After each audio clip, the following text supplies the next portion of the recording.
Y un placer estar aquí. Bueno, definitivamente lo que ha pasado en la Asamblea en los últimos días es una situación en la que como gobierno nosotros estamos a la expectativa, ¿verdad?, de la aprobación de ese préstamo. Literalmente, pues, de hecho estamos hablando solamente de la tercera fase en esta situación. Son la tercera fase. Pero también sabemos que hay una deuda de la segunda fase, una comisión que aprobó los 91 millones el año pasado, pero igual cuando no se han ratificado, ¿verdad?, en pleno. Esto es, aquí puede sumar esos 91 millones de la segunda fase, que es un tema de integración, ¿verdad? Un tema de ayudar a las comunidades, a los marginados de todos los tiempos, ¿verdad? Los que están excluidos de las políticas públicas. Y un 109 millones, que es la discusión de estos últimos días, que se trata sobre tecnología, herramientas para la policía y para los militares. ¿Por qué? Porque nosotros necesitamos fortalecer tanto al ejército como a la Policía Nacional Civil en el combate a la delincuencia. Es decir, esto favorece directamente a la población salvadoreña, pero se ha encajonado ahí, ¿verdad? Hay una situación en la que los diputados no quieren aprobar, no quieren dar ese voto en defensa de nuestra policía y nuestros militares, en defensa de la población salvadoreña, y eso es lo que ha tenido, pues, en esta situación, en estos días a la Asamblea junto contra el Ejecutivo, ¿verdad? ¿Y usted cree que se agudizó el problema? El método, ministro, quizás vino a complicar un tanto, digamos, entendimientos.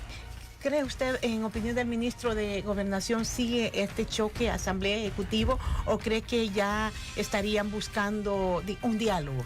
No, nosotros, y yo lo he dicho reiteradamente, nosotros estamos en busca del diálogo, nunca hemos dejado el diálogo. Nosotros hemos asistido a cada una de las convocatorias que ha hecho el legislativo. Ustedes pueden hacer de cuenta o sacar en los números, ustedes tienen registro perfectamente como radio, como SKL, ¿verdad?, de todas las intervenciones que hemos tenido dentro de la Asamblea Legislativa, tanto ministro de Defensa, tanto Policía Nacional Civil, el director de la Policía, el ministro de Justicia, Rogelio Rivas. Entonces, bueno, también que el caso de Osiris, también que él se ha presentado en varias ocasiones allá dentro de la Asamblea. Es decir, hemos asistido a cada una de las convocatorias, hemos gastado horas y horas dentro de la Asamblea Legislativa. Cada una de esas invitaciones ha sido a un ministro menos en el territorio trabajando para la gente, porque tiene que asistir a dar explicaciones a la Asamblea, y está bien hacerlo las veces que sea necesario, pero cuando estas son tan reiteradas, son tan constantes, son tan... a veces se resultan hasta innecesarias, porque lo que se explicó una vez se vuelve a explicar, ¿no? Entonces ese tema ya raya un poco en lo ridículo de parte de la Asamblea Legislativa. Pareciera que ellos quieren justificar su trabajo invitando a los ministros a comparecer y hablar ante ellos, a explicar todo el tema de los préstamos, y no tienen algo más, ¿no? Entonces eso nos viene a complicar. Nosotros como gobierno necesitamos estar en el territorio con las personas, necesitamos estar resolviendo los problemas de la persona, no podemos gastarnos horas y horas dentro de la Asamblea Legislativa, y ese es el tema. Tal vez los diputados tienen que tener un poco más de conciencia, ponerse la mano en la conciencia y entender que nosotros necesitamos echar para adelante con estos préstamos, en beneficio de las personas, porque tal vez lo que se cree dentro de la Asamblea o en algunos políticos es que ratificando este recurso van a beneficiar en alguna manera al presidente de la República, Nayib Bukele, o algo por el estilo, ¿no? Pero están beneficiando directamente al pueblo salvadoreño. Nosotros necesitamos hacerle entender a los diputados que si ellos no aprueban estos dineros, están favoreciendo incluso a la delincuencia. ¿Por qué digo esto? Porque un dinero menos invertido en seguridad es un dinero que va a favorecer a que los delincuentes sigan en la calle, ¿no? Si nosotros empezamos a tecnificar a la Policía Nacional Civil, al Ejército, a darle mejores herramientas, vamos a combatir mejor el crimen. ¿Y el ministro, sí, lo que ocurre es que algunos diputados han mencionado el caso de Servitec, que ya aclararon que no le van a comprar las cámaras, pero que Osiris Luna fue invitado por Servitec, y esa es la fotografía que ha girado por todos lados de una empresa que lo invitó para ir a México y que no se daba a conocer. Y el otro caso es el del buque. ¿De qué manera un buque va a contribuir a el control de los territorios si es utilizado en el mar?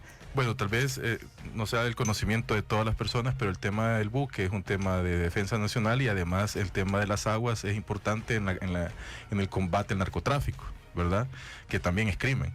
Decirles que el ministro de la Defensa es tal vez dentro de las Fuerzas Armadas la persona que más ha combatido el narcotráfico.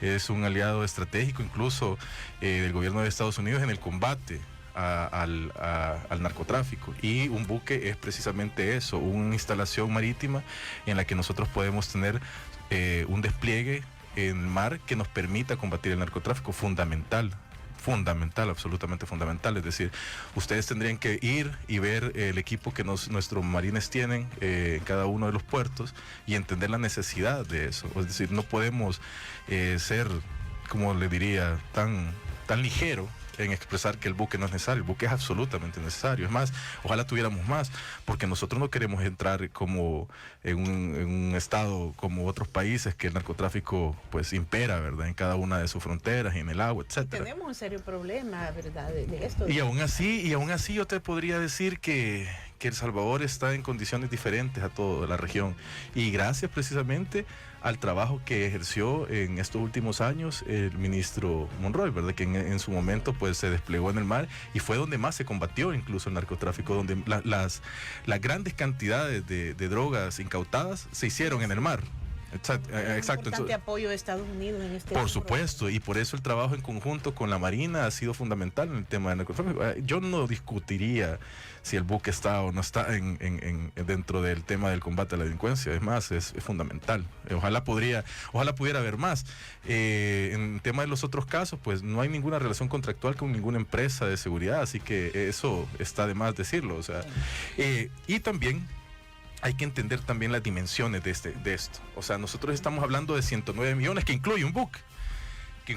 Para el combate al narcotráfico. No conozco el detalle, ¿sabes? O sea, no es mi especialidad, sí, pero eso es una pregunta que ustedes podrían hacerle aquí al ministro Monroy. Pero si está dentro de 109 millones, está seguro que sale. Tampoco no nos pensemos que es uno de esos, el Kennedy, o sea, el Arizona, un transatlántico, ¿verdad? No, pero suficiente como para que nosotros podamos hacer un buen trabajo en el mar, en nuestras 200 millas marinas. Nosotros lo que tenemos que entender, las dimensiones, 109 millones de dólares. Cuando nosotros hablamos, por ejemplo, de toda la corrupción que ustedes conocen, que han documentado, que han investigado, que han cubierto como medio de comunicación, por ejemplo, vamos al caso de Mauricio Funes. Se le señala el robo de 351 millones de dólares. Solo Mauricio Funes, en la punta del iceberg de un gobierno que no se conoce todo lo que hizo. Te vas atrás, Antonio Saca. Se conoce solo la punta del iceberg de toda la corrupción que hubo en ese entonces. Te vas más atrás, Francisco Flores, solo se conoce la punta del iceberg de toda la corrupción de ese gobierno. Y todos suman de 300 millones para arriba, ¿verdad? Entonces, cuando tú vienes y dices 109 millones... ¿Cuánto se ha invertido en los últimos 30 años en seguridad? ¿Cuántos han sido los resultados que han dado? Y bueno, volvemos entonces a los números. Desde que inició el gobierno de Nayib Bukele, han habido más días con 0 homicidios que en los últimos 30 años, documentado, ¿verdad?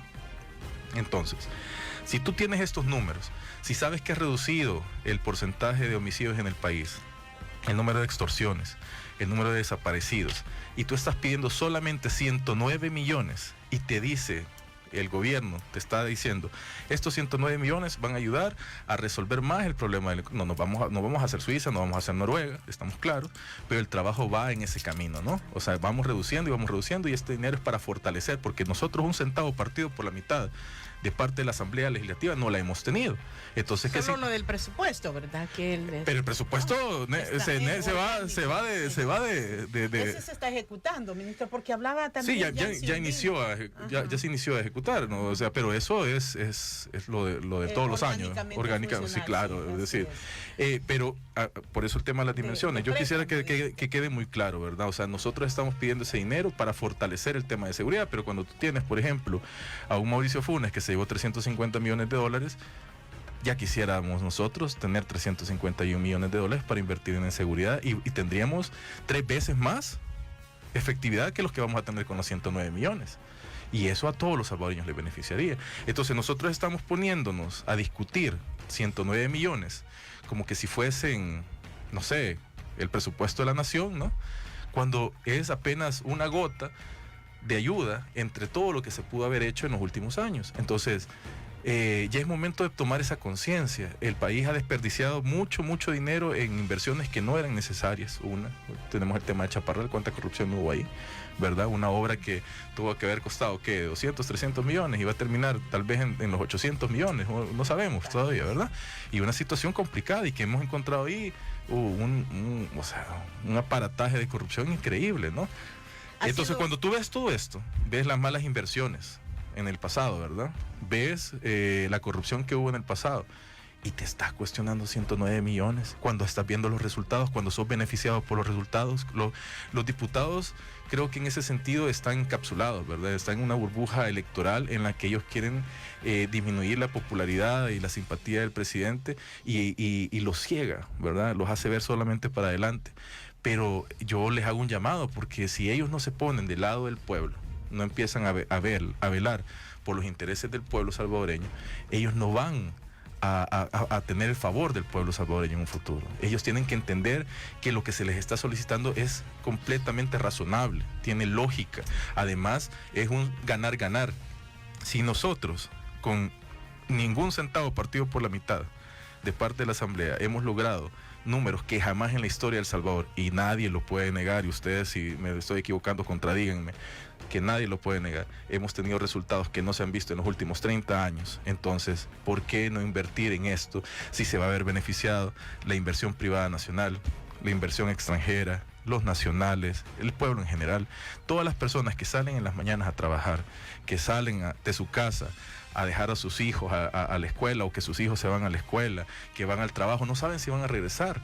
Es más, los padres de familia que están en su trabajo, o en el mercado, o en la obra de construcción, o en el campo, tienen que tener siempre un celular con saldo para ver si sus hijos ya llegaron a la casa, para ver si llegaron con bien. Esa es la realidad de este país, y esa es la realidad que nosotros queremos combatir, ¿no? Cambiar, porque un padre de familia no puede vivir con la angustia de saber si su hijo va a regresar o no, o un hijo no puede estar con la angustia de saber si su padre viene en la noche o no. Entonces, si esta es la realidad, ¿por qué los diputados no se dan cuenta de eso y empezamos a invertir en seguridad? Sobre todo cuando los números son absolutamente razonables, no corresponden ni siquiera a todo lo que se ha malversado y ha gastado en todos los tiempos anteriores, y es una apuesta segura porque el gobierno ya está dando de resultados. Es como que digas, este es el caballo ganador, apostale a ese caballo, porque ahí ya va de frente y va con 10 caballos por delante. Ministro, entonces no nos hagamos. ¿Y de qué dependerá, ministro, por ejemplo, ir, como usted dice, presentando mejores condiciones tanto en seguridad como también en los ambientes de entendimiento?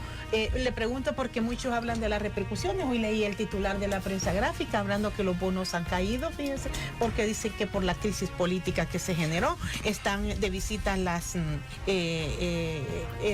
empresas clasificadoras de riesgo, se reúnen hoy con diputados, están como buscando... Pero tú eres una periodista muy seria y siempre te he admirado tu trabajo, pero la prensa gráfica asegura entonces que los bonos han caído. Sí, ¿De dónde sacan que los bonos han caído? Es decir, ayer tuvieron una reunión...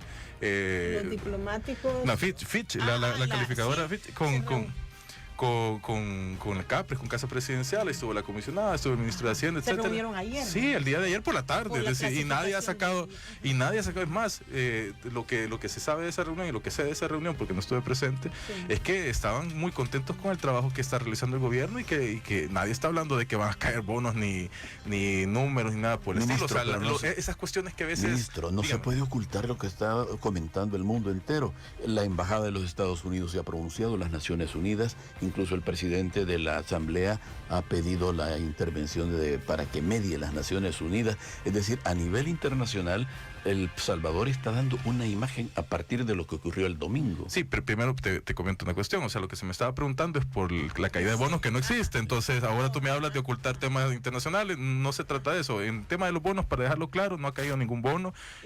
Lo que decía usted, el ambiente que perciben las clasificadores es que todo está bien, ¿no? Entonces, y que las cosas van para adelante y que el gobierno está haciendo un buen trabajo y que está invirtiendo en el tema más necesario del país. Un tema, por ejemplo, hay estudios, incluso de FUSADES, por mencionar uno de los tanques de pensamiento, ¿verdad?, que ha hecho esa clase de estudios, que habla del gasto en renta, entre comillas, ¿verdad?, que dan las empresas privadas a las pandillas, por ejemplo. Y ese número es grandísimo, habla hasta de un 10%, parece el IVA. Entonces, ese número se reduce en la medida que nosotros combatimos la delincuencia. Con respecto a lo que tú mencionabas, el tema de la percepción internacional es eso, una percepción, ¿verdad?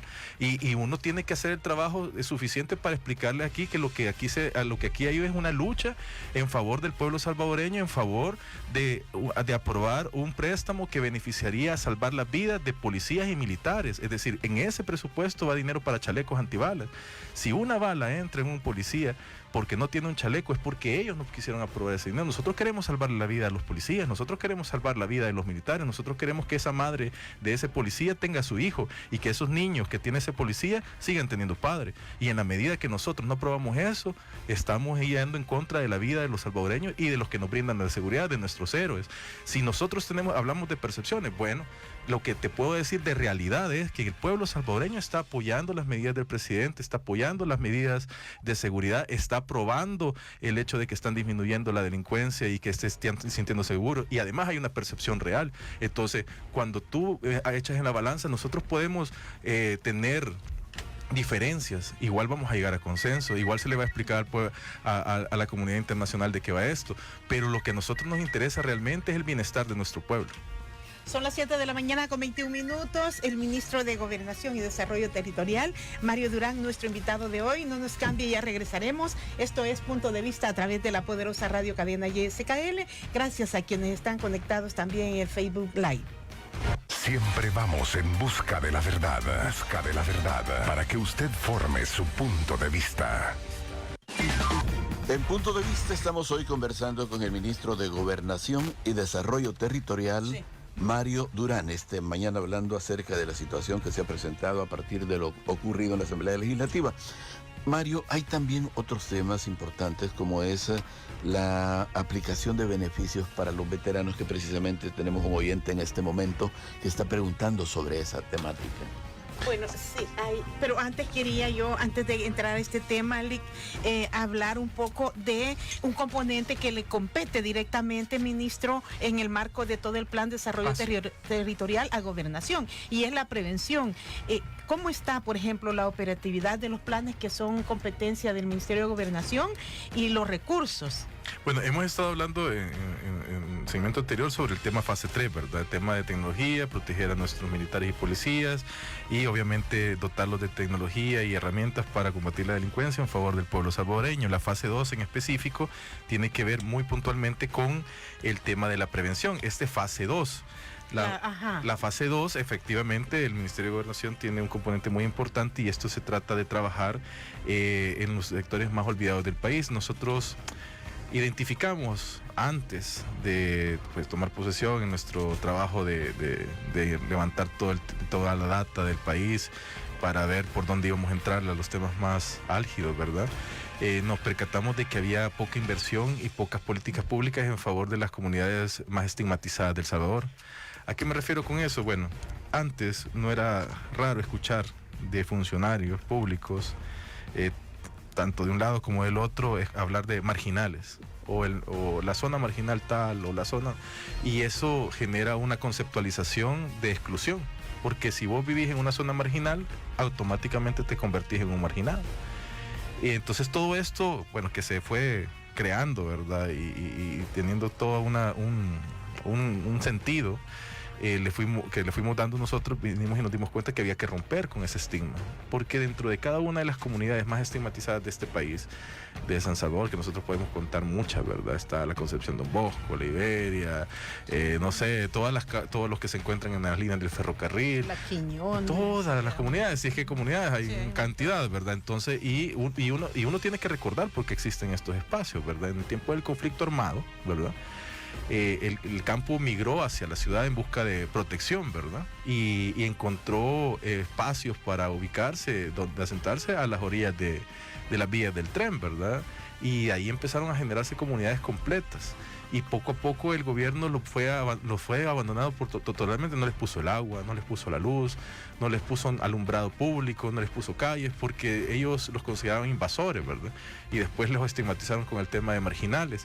Y eso perduró en el tiempo. Nosotros llegamos incluso al principio de esta administración, al segundo mes, creo yo, al primer mes, a una comunidad, La Peralta, en donde no tenían agua desde nunca, pues, nunca habían tenido agua. Y nosotros llegamos con tubería el mismo día que llegamos la primera vez, y ahora ellos están teniendo servicio de agua. Antes ellos tenían que cruzarse toda la carretera para ir a la terminal y bueno, y conseguir agua. Lo que yo les quiero comentar con este tema es que la fase 2 se trata de eso, se trata de dignificar un poco, porque el trabajo es grande, ¿verdad? Y hablo de poco porque los esfuerzos tienen que ser constantes y permanentes, para que estas personas tengan acceso a cosas que antes no han tenido. Nosotros queremos, por ejemplo, crear los cubos en estos espacios. ¿Qué significan los cubos? Los cubos son espacios de recreación para los jóvenes, bibliotecas para los jóvenes, talleres para los jóvenes, espacios de reuniones para los jóvenes y adultos de la comunidad, ¿verdad? Personas que pueden volver a integrar a esa comunidad y darle auge nuevamente. Esos son los espacios que nosotros queremos, un centro de convivencia realmente en favor de la comunidad. ¿Y cómo se ejecutan estos programas?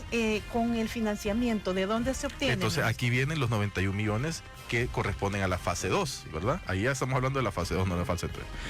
En la fase 2, sí, el año pasado en diciembre, también al igual que esta fase 3, fue aprobada, semi-aprobada, sí, digámoslo así, para que sea en términos sencillos, de parte de la Asamblea, pero no fue ratificada en el Pleno. Sí, falta la ratificación. Entonces falta la ratificación y han estado nuevamente siempre en ese juego político, ¿verdad? De que les digo que sí, pero al final es no, y al final dilato todo el tiempo posible, etcétera. Entonces todavía no tienen, digamos, y todo el trabajo que se ha realizado en estas comunidades y todo el trabajo que se ha iniciado es con fondos que nosotros pudimos conseguir el año anterior, ¿verdad? Entonces, pero nosotros tenemos un plan bastante grande para el tema de la fase 2, y es importante porque los jóvenes merecen una oportunidad. Yo cuando camino por las comunidades, cuando camino por todas estas zonas, encuentro artistas de todo tipo. Hoy las personas tienen que entender que el arte es un tema bastante amplio, grafiteros que son excepcionales.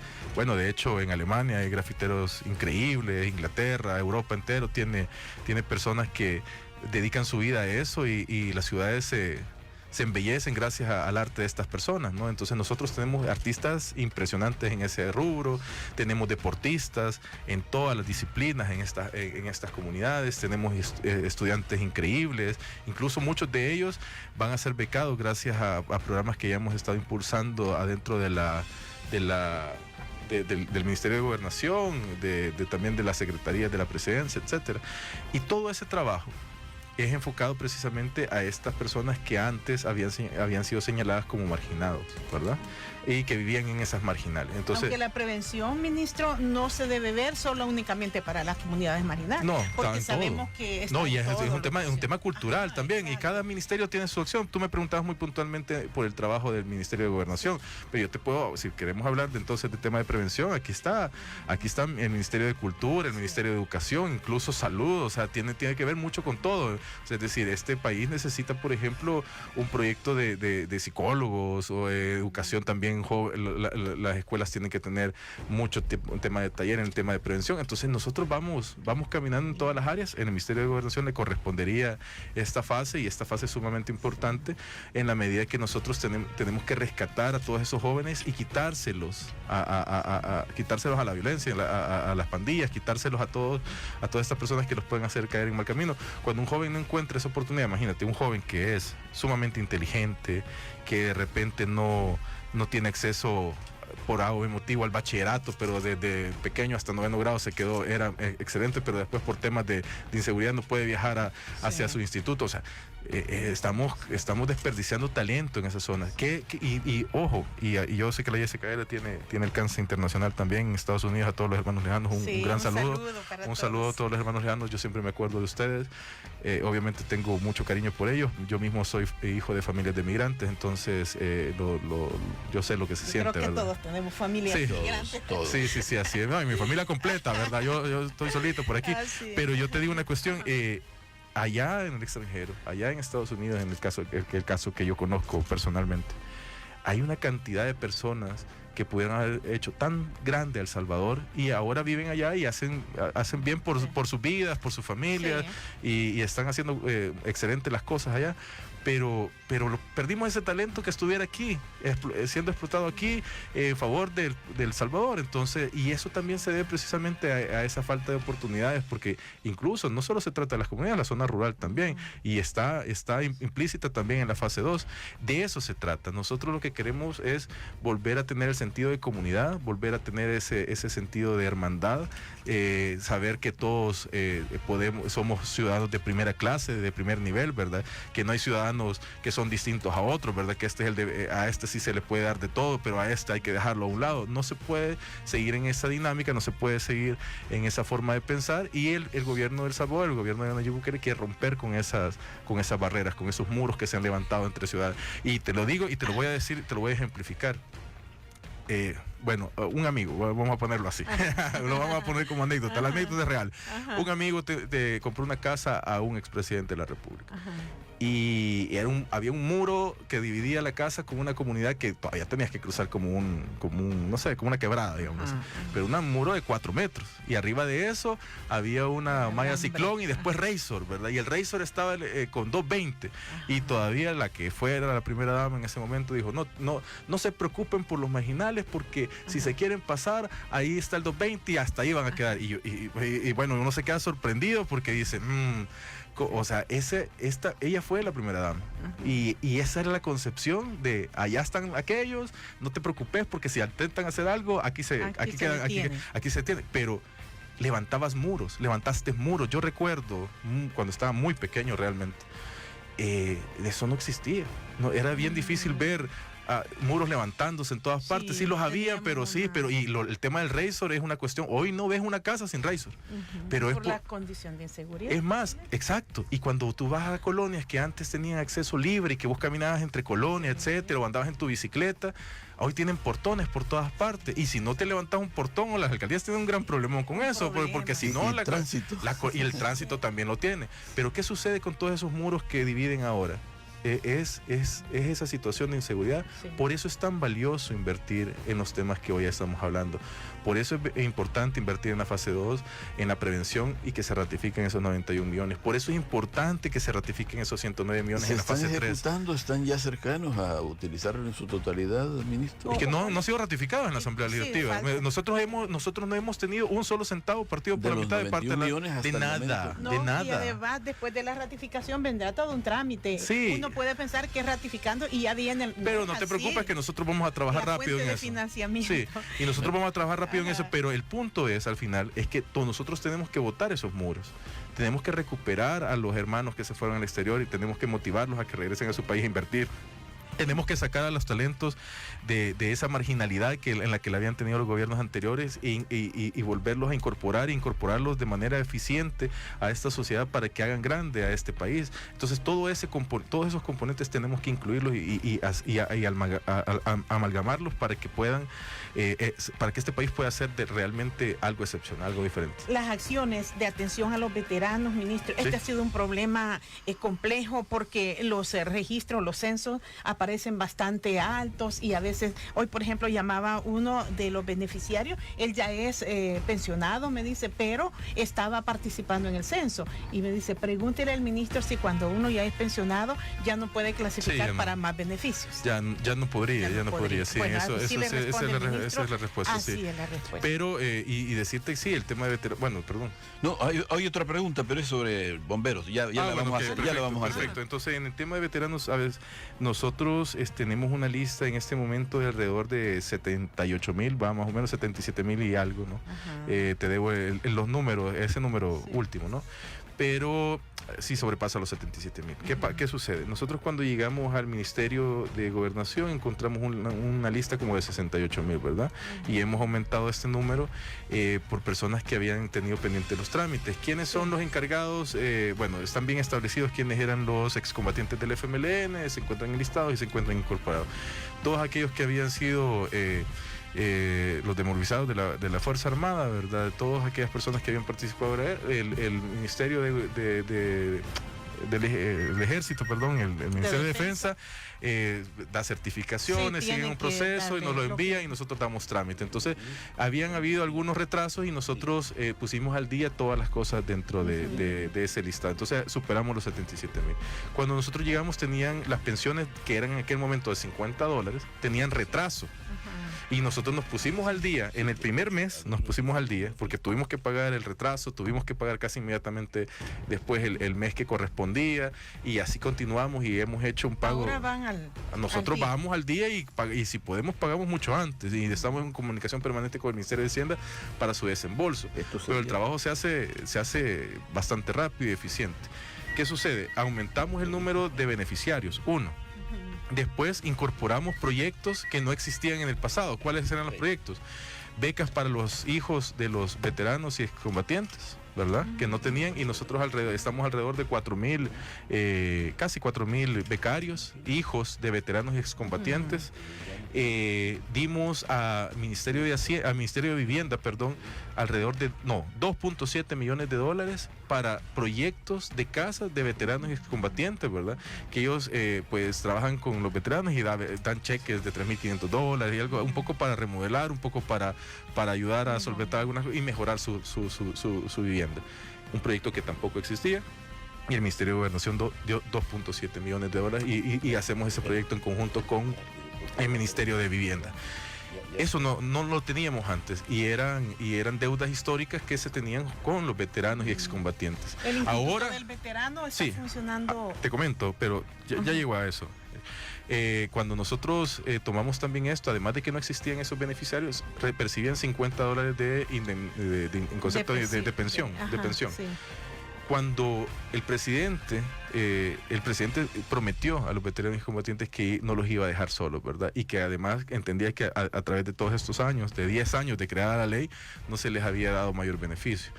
Solicitó a través de mi persona a la Asamblea Legislativa en una pieza de correspondencia, con una iniciativa de ley, que se aumentara a $100. Me presenté a la Asamblea y pedí que mes con mes se le otorgara $100, es decir, duplicamos la pensión de los veteranos y excombatientes.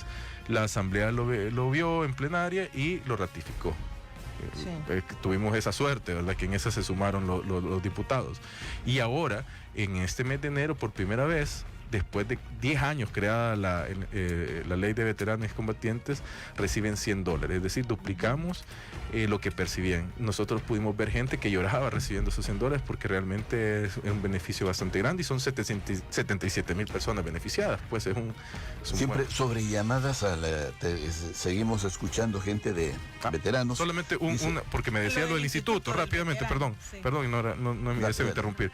Cuando el tema de los veteranos, el instituto es independiente y eso casi no se entiende, tiene que ser independiente del Ministerio de Gobernación. Nosotros somos una especie de hermano mayor, ¿verdad? Que está acompañándolos mientras ellos se fortalecen y se crean como instituto, ¿verdad?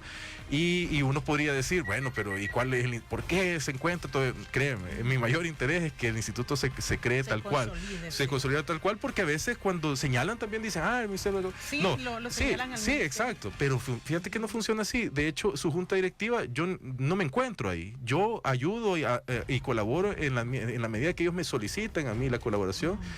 Y me dicen, mire, no podemos independizarnos todavía como instituto tal cual porque faltan esto, porque falta aquello. Claro, es un instituto grandísimo, no es una cosa pequeña, ¿verdad?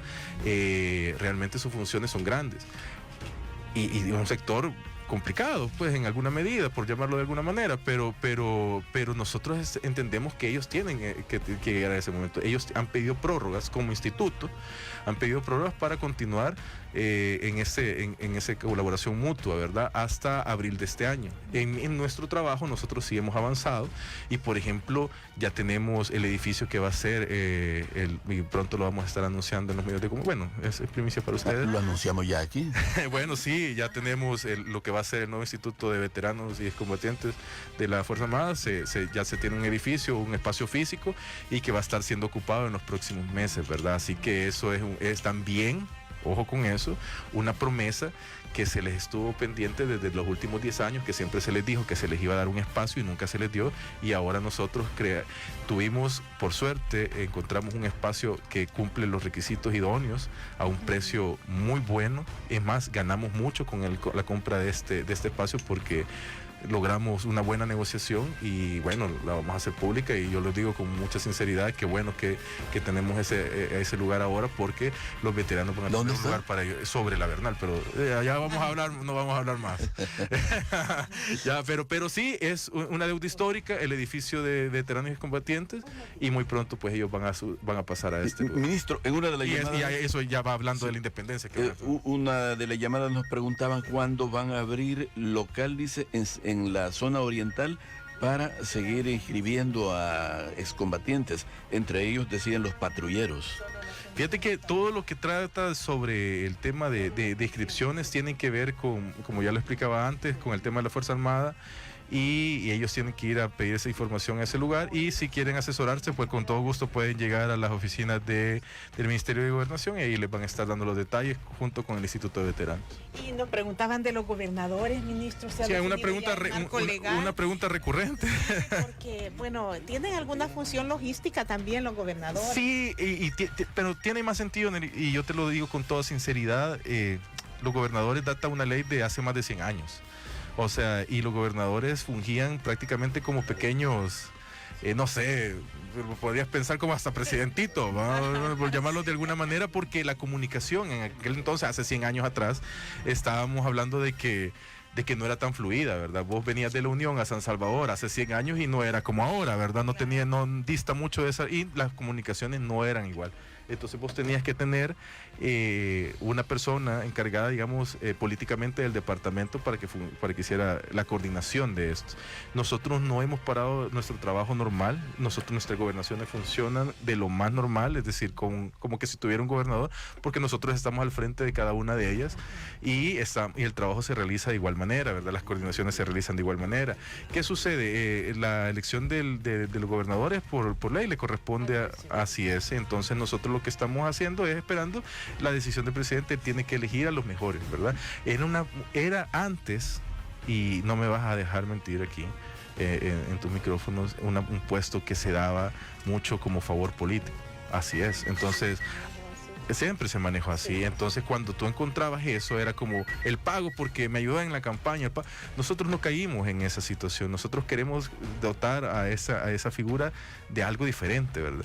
Y el día que se haga el lanzamiento, pues va a ser en ese sentido, porque necesitamos personas técnicas, personas que en verdad comprendan el territorio, personas que en verdad busquen consenso, personas que coordinen de buena manera entre todas las figuras políticas del departamento. Eso es lo que se busca, pero vamos paso a paso en cada una de ellas, ¿verdad? Y aún así, y decirte que de alguna u otra manera, nosotros cuando entramos al ministerio, el año pasado, hablo del año pasado, cuando entramos al Ministerio de Gobernación, había un déficit de $500,000 que nos tenía bien complicados para finalizar el año, tema de pago básico, ¿verdad? Porque así nos había dejado el gobierno anterior, y gracias a ese ahorro de salarios que hubo, ¿verdad? Que no hubo, porque un gobernador gana 2.500, un vicegobernador 1.000 y son 14, te imaginas.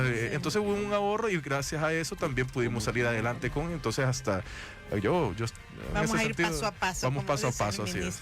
Gracias, que tenga un feliz Día del Amor y la Amistad también ya por adelantado. Gracias. Así es que, y le agradezco que haya venido a la KL, ministro, estábamos buscando desde hace rato. No, ustedes cuando quieran. No, yo he venido varias veces aquí, no me digan que no. Y de verdad les agradezco la invitación. Y la YSKL pues es una radio pues histórica siempre en el país, la poderosa. Yo la oigo desde que estaba pequeño. Mi abuelo ya no está con vida, pero los escuchaba todo el tiempo, y él también me inculcó el hecho de escucharlo. Los partidos se escuchan muy bonito aquí. Sí, mucha emoción. Sí, de hecho, mi familia tiene la costumbre bueno, pero lo voy a decir, pues, pues para quitar el sonido del televisor y poner la radio, ¿verdad? Sí. ¿Verdad? No sé, están viendo la tele y viendo la KL. No sé si a ustedes les pasa o se los han dicho antes, pero eso es la tradición en la familia. Así sucede en todo el país. ¿Verdad que sí? Es muy bonito. Entonces, estar en esta radio, en estos micrófonos, para mí es un honor, y les agradezco la invitación. Y bueno, qué bueno que clarificamos algunas cosas. Decir al pueblo salvadoreño que que seguimos en el trabajo permanente, los ministros están en el territorio trabajando para ustedes, el presidente también, y en la medida de lo posible pues vamos a buscar los consensos y el diálogo con todos los sectores para sacar adelante a El Salvador, porque es lo que se necesita. Tan importante es también el tema de seguridad, por eso el llamado a todos aquellos que pueden incidir en favorecer la seguridad, que se comprometan, que se pongan la mano en la conciencia, que saquemos adelante este país en favor del pueblo salvadoreño y que por supuesto no dejemos a un lado ni desprotejamos a nuestros policías y militares, que son los héroes que salen cada día a defender pues los intereses de esta nación y de cada uno de los miembros que la componen, ¿verdad? Así que por favor a los diputados, la aprobación de esos préstamos, tanto de prevención como de protección a la policía y ejército, son necesarios, y al pueblo salvadoreño decirles aquí estamos y vamos a seguir trabajando para ustedes. Muchas gracias. Y en breve esta entrevista estará en nuestro periódico digital radiojskl.com.